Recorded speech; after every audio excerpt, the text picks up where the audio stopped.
The fight over mask mandates in schools continues as states and cities across the United States loosen COVID restrictions for other indoor venues. One writer commented on this contradiction for D.C. schools, saying Mayor Muriel Bowser lifted the mask mandates for, quote, adults in nightclubs or theaters, but not for children in public or private schools. And joining me now is Tim Carney, Senior Political Columnist at the Washington Examiner and Senior Fellow at the American Enterprise Institute. Tim, welcome. Great to see you. Thanks for joining us. Now, get right to it. You reported that the Archdiocese of Washington is going to end their mask mandate. Break it down for me, please. What's going on?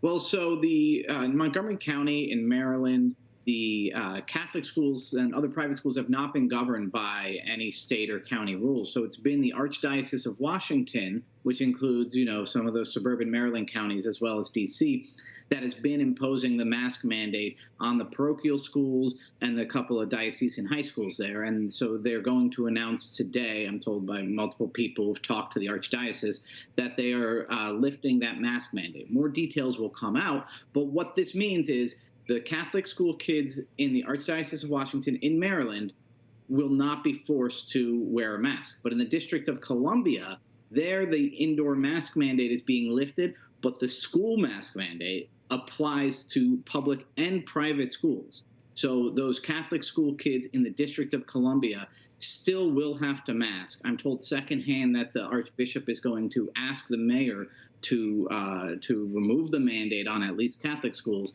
but that's secondhand. We'll see if Wilton Gregory actually lobbies Muriel Bowser to free up the D.C. Catholics. Yeah, I'd love to see that conversation take place. It'd be very interesting. Your kids are in school. What do they think about it? You have young kids?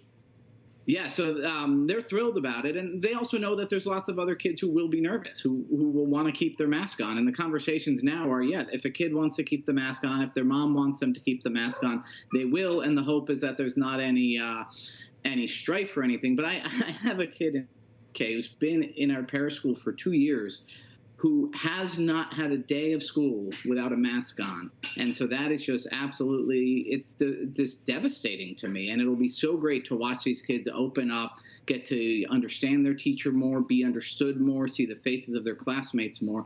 I think that even the people who resist this, by the end of this school year, are going to be so happy that their kids' faces can now be shown. Virginia's governor, I'm sure you know, says they went through some legal stuff, but now, March 1st, just a few weeks now, masks gone in Virginia. Your reaction to that? And so this is, it's the governor had tried to kind of by executive order do this and got a lot of blowback, but the politicians were a little more in touch than the media and some of the activists or even some of the local school boards, because the Democratic politicians down in Richmond joined with the Republicans to pass a law to approximately the same effect.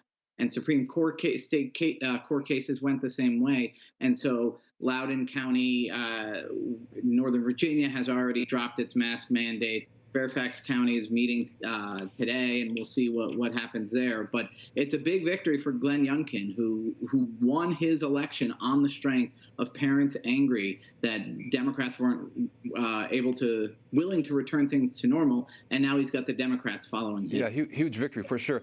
You recently wrote a column on talking about masks, how it puts a long-term strain on people's lungs. Talk about that, please.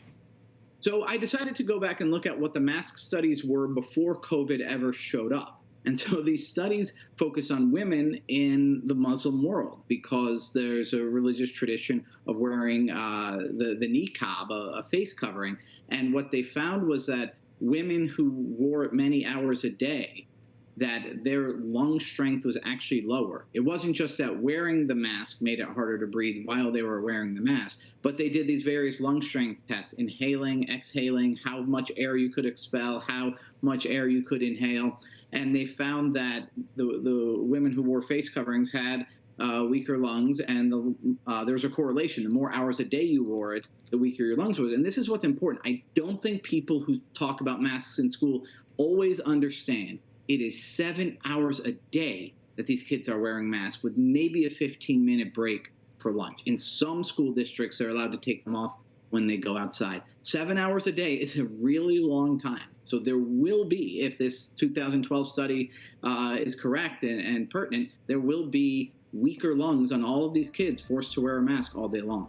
Tim Carney, Senior Political Columnist at the Washington Examiner, thank you very much for your time. Great to see you today. We'll see you real soon. Thank you very much. Thank you.